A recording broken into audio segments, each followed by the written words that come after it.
Bismillahirrahmanirrahim. Alhamdulillah. Wassalatu wassalamu ala rasulillah wa ala alihi wa sahbihi wa man wala wa ba'd. Ayyuha al-muslimun, assalamu alaykum wa rahmatullahi wa barakatuh. Alhamdulillah, Allah nous a créés, il a fait de nous des musulmans. Il a créé l'être humain et il a mis sur la terre.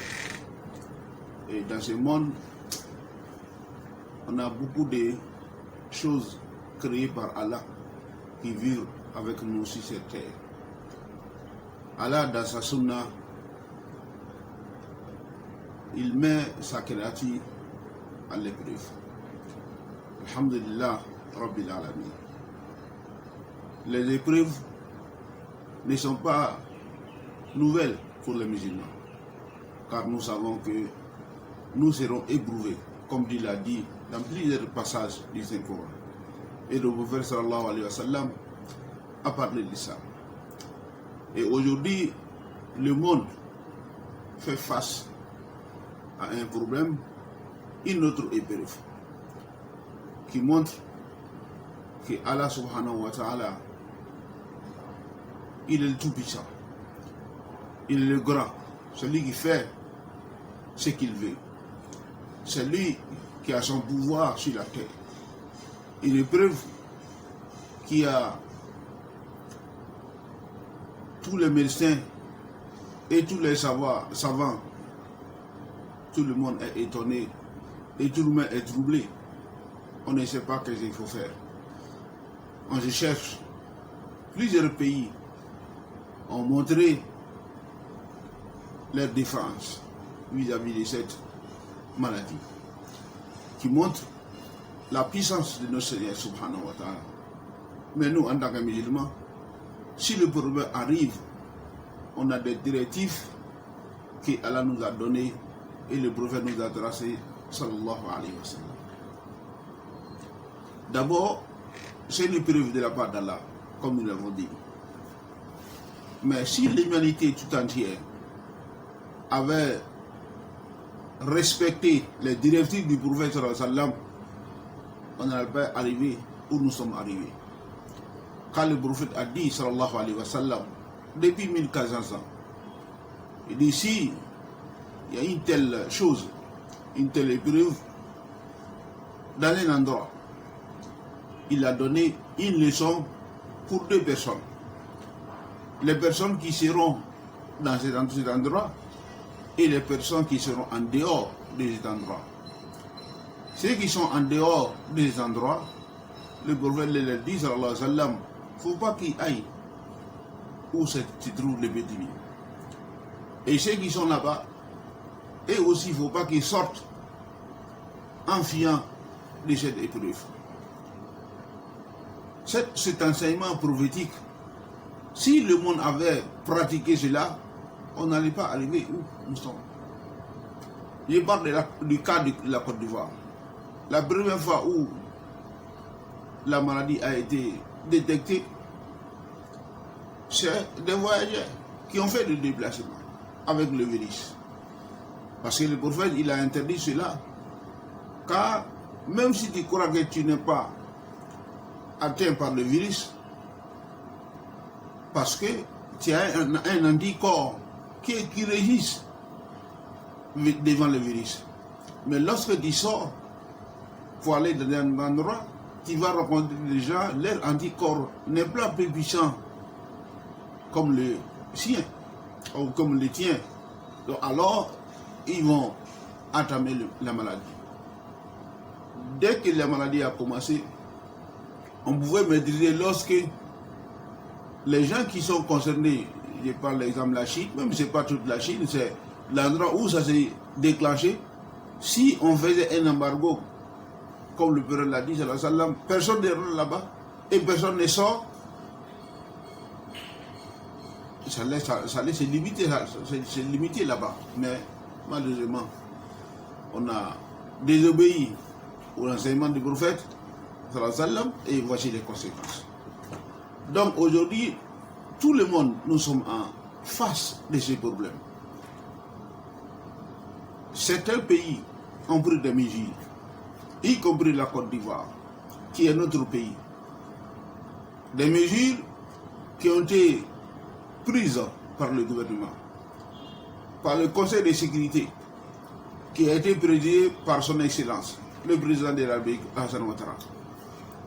On félicite d'abord le gouvernement d'avoir fait face à ces problèmes. Donc cette mesure, comme vous le savez, tout le monde sait, ces mesures ont été divulguées partout. Et finalement, le 18, une mesure a été prise concernant nos mosquées. Les prières sont arrêtées dans la mosquée, y compris les prières de Juma. Les mosquées sont fermées pendant 2 semaines, renouvelables. Et là, il y a un problème sur la fermeture de la mosquée dans ses conséquences. Dans la jurisprudence, il y a beaucoup d'idées. D'autres sont pour la fermeture et d'autres ne sont pas pour la fermeture. Je ne suis pas là pour développer cela, mais nous sommes devant un cas. La mosquée est fermée. Donc, si c'est fermé, quelle attitude nous devrons prendre en tant que musulmans? D'abord, pour les prières quotidiennes, nous allons effectuer la prière à la maison. Et il est dit que les médias, après avoir appelé à la prière, ils vont ajouter la phrase « Priez chez vous à la maison ». Ou bien priez dans vos demeures, que ce soit en djoula, ou bien en français, ou bien en zenfo, ou bien en quelle langue, concernant les gens qui sont dans l'endroit où on fait l'appel. Et cela est fait dans les mosquées. Maintenant, la prière de Juma, qui est une prière qui a son poids dans la vie dans la vie des musulmans. Et quel est le comportement à adopter ces jours-ci? On a dans la période, on a des vendredis, c'est-à-dire aujourd'hui et le vendredi prochain. Donc le musulman, il faut qu'on doit savoir, le vendredi, il y a beaucoup d'adoration que le prophète sallam nous a montré, nous a recommandé pendant le vendredi. Ce qui est arrêté, c'est d'aller à la mosquée et les sermons, écouter les sermons, c'est ça qui est arrêté. Mais il y a des choses qui sont des adorations, qui ne sont pas arrêtées, on peut les faire chez nous à la maison. Car le vendredi reste toujours vendredi. Donc la salat sur le prophète sallam, ça c'est une adoration que le prophète a recommandé le jour du vendredi, qu'on fait beaucoup de salat sur lui, sallallahu alayhi wa sallam. Alors étant à la maison, étant dans ton bureau, étant dans ton marché, étant dans ton champ, tu peux effectuer cela. Et le prophète a dit, sallallahu alayhi wa sallam, qu'on doit lire la sourate Al-Kahf le vendredi. Cela aussi est permis. On peut le faire dans nos différents endroits. Aujourd'hui, nous avons un problème. On a besoin de bénédictions, de faire les prières. Et les prières, dans le jour de vendredi, surtout après Asr, au coucher du soleil, ça c'est un temps que beaucoup de savants, parce que lorsque le prophète a dit sallallahu alayhi wa sallam, il se trouve un temps dans le vendredi, c'est un moment où Allah exauce les prières. Donc, ça, c'est un profit pour nous. On doit profiter ce temps-là pour faire beaucoup de prières pour que Allah subhanahu wa ta'ala nous épargne de cette épidémie. Chers fidèles, voici quelques comportements qui sont liés à la prière du vendredi. Nous allons prier à la maison. Mais prier à la maison, il ne faut pas dire que, étant vendredi, quelqu'un va faire un sermon et les autres vont s'asseoir pour écouter. Non. Lorsqu'on on va prier à la maison, donc la prière de Juma est annulée. On va prier la prière des Zuhr. Et chacun prie 4 rakas. La prière des Zuhr, comme ça se fait, en voix basse, c'est pas en voix haute comme le vendredi. Et qu'il faut que ça soit connu parmi les musulmans. Parce qu'on va dire, ah, aujourd'hui c'est vendredi, même si on n'a pas allé à la mosquée, donc on peut faire le vendredi à la maison. Non.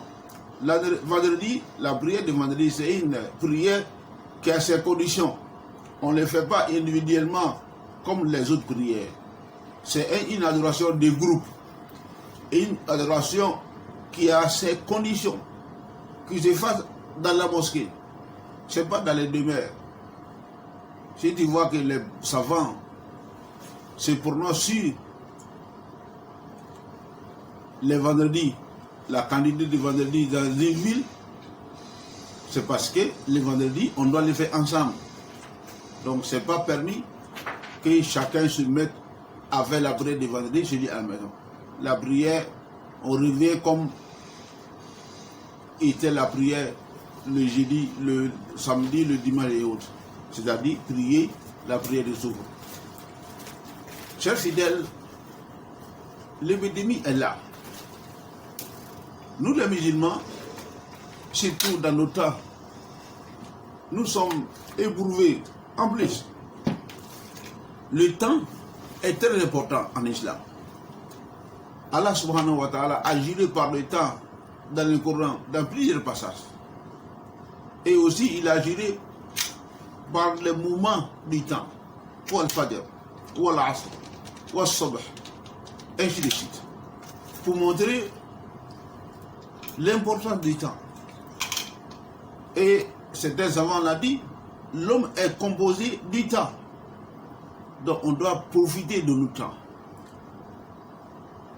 Aujourd'hui, à cause de cette épidémie, il y a des gens qui ne font rien que aller sur le WhatsApp ou bien sur les réseaux sociaux. Ils perdent le temps.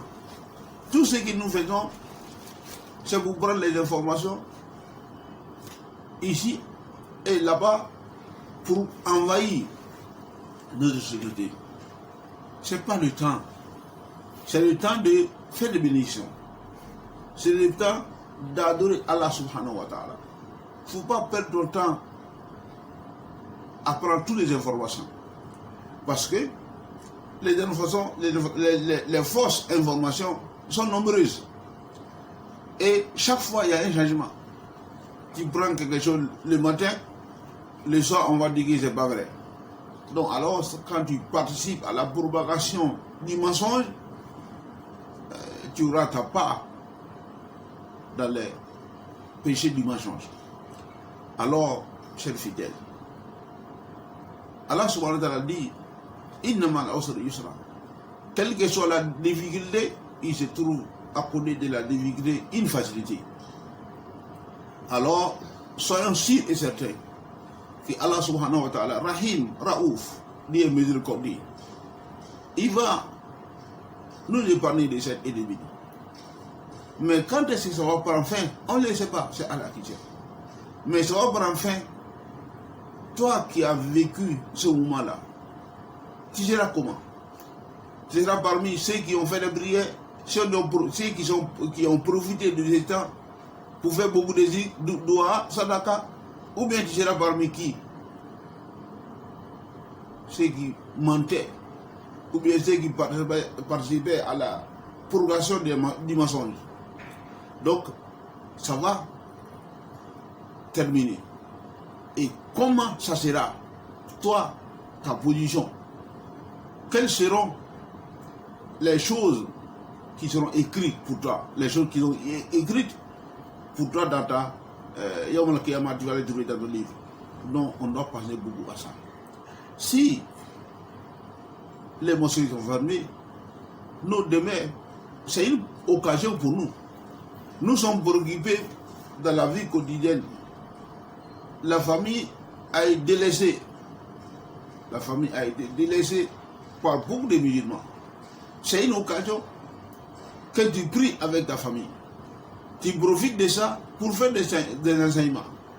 tu profites de ça pour les enseigner certains principes de l'islam. Nous avons les servantes à la maison qui ne brillent pas. On n'est pas soucié de cela. C'est une occasion. Lorsqu'on prie avec eux, la famille à la maison, on va profiter le temps de les enseigner. Au but encore, on doit savoir que l'homme qui partait chaque fois à la mosquée, si aujourd'hui tu es empêché, tu ne peux pas partir à la mosquée et que ça ne dépend pas de toi, Allah va te donner la récompense de la mosquée. Et ça, c'est un gain pour nous. Donc, on n'a rien perdu. On n'a rien perdu. On prie à la maison, c'est pointé comme on prie à la mosquée. Parce que le prophète dit sallallahu alayhi wa sallam, إذا مرض العبد أو سافر كتب له ما كان يعمله مقيما صحيحا. Et ici, l'être humain, le musulman, s'il tombe malade, ou bien s'il voyage, il est prescrit pour lui ce qu'il faisait comme adoration, étant guéri, étant en bonne santé et étant dans sa vie natale. Donc on va répéter, Allah subhanahu wa ta'ala, il est généreux. Donc il va nous donner les mérites de la prière de Jama'a. Alors, chers fidèles, dans ce moment, nous tous nous savons que tout ce qui nous arrive ici, comme on parle à mal, c'est à cause de nos péchés.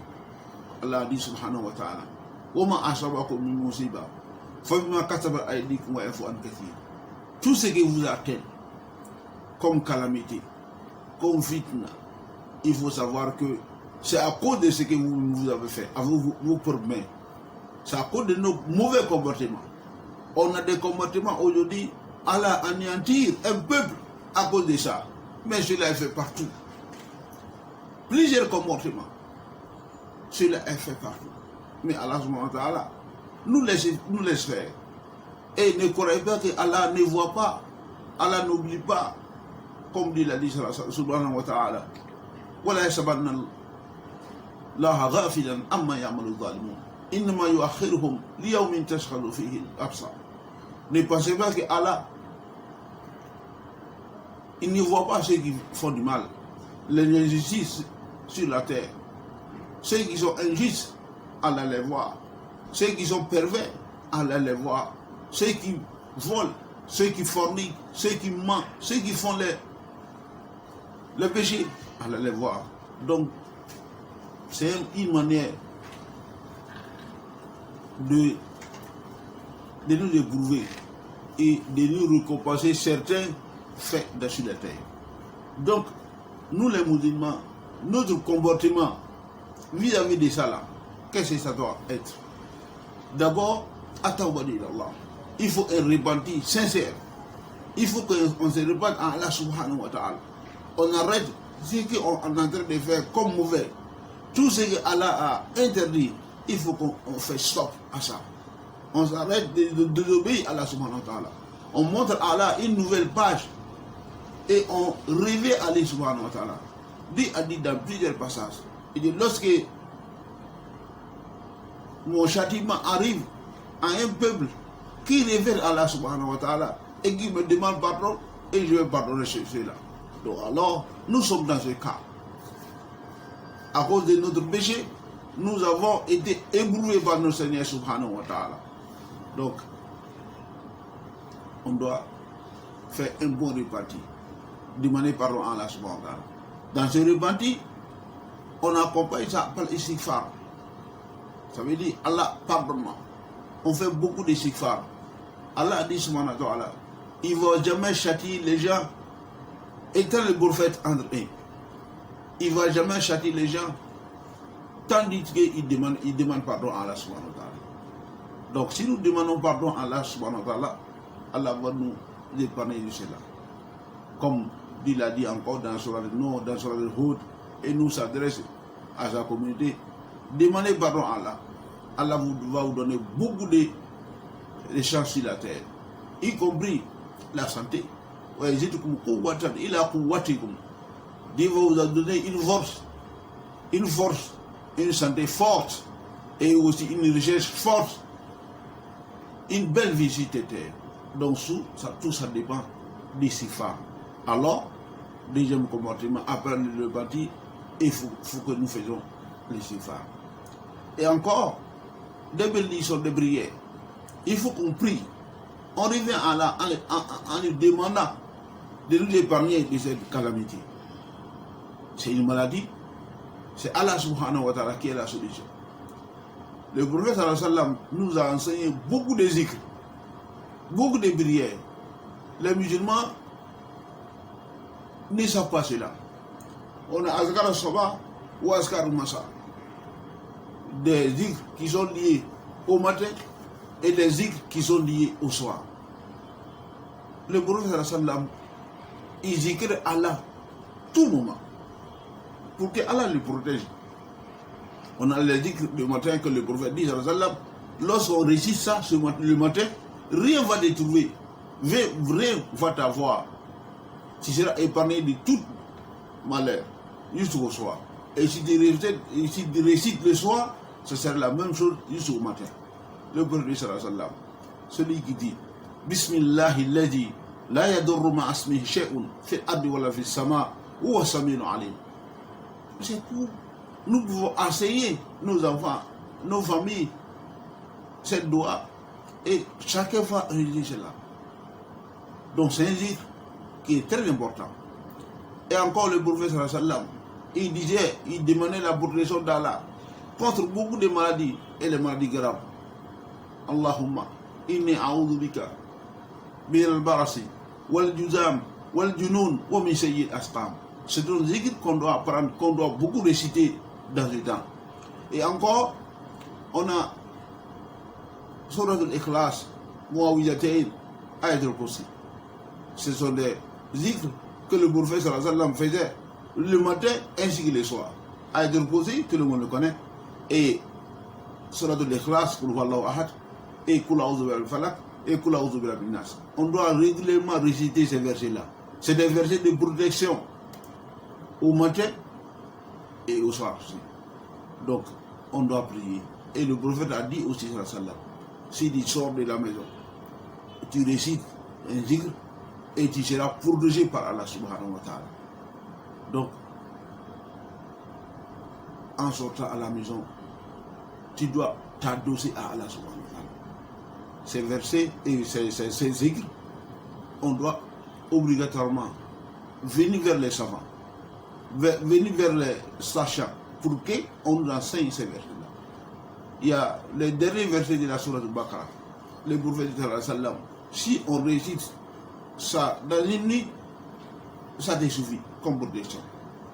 Man kara akhir ayatin min Sourate al-Baqarah kafatahu fi lilati amana rasul bima unzila ilayhi min rabbi jusqu'à la fin.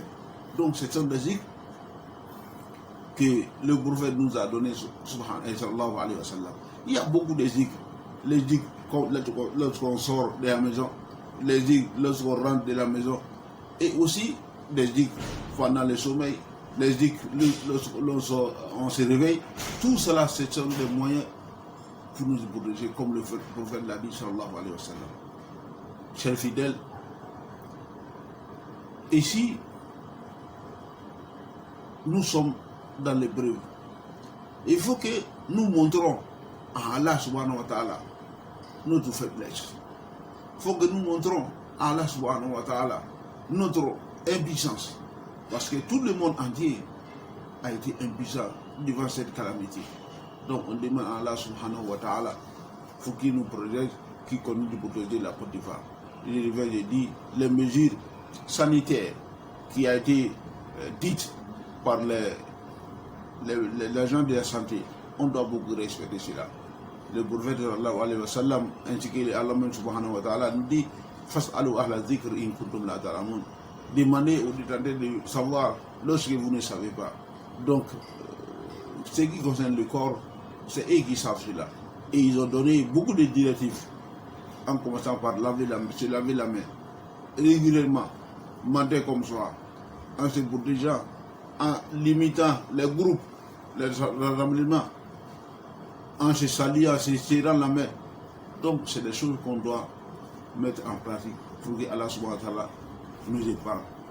ceci était des messages aux frères musulmans et aux sœurs musulmanes pour que Allah subhanahu wa ta'ala nous épargne de cette maladie. Il dit encore, il faut qu'on revienne à Allah, faire beaucoup de prières. Et aussi, s'il y a des choses comme ça, le sacrifice aussi est demandé.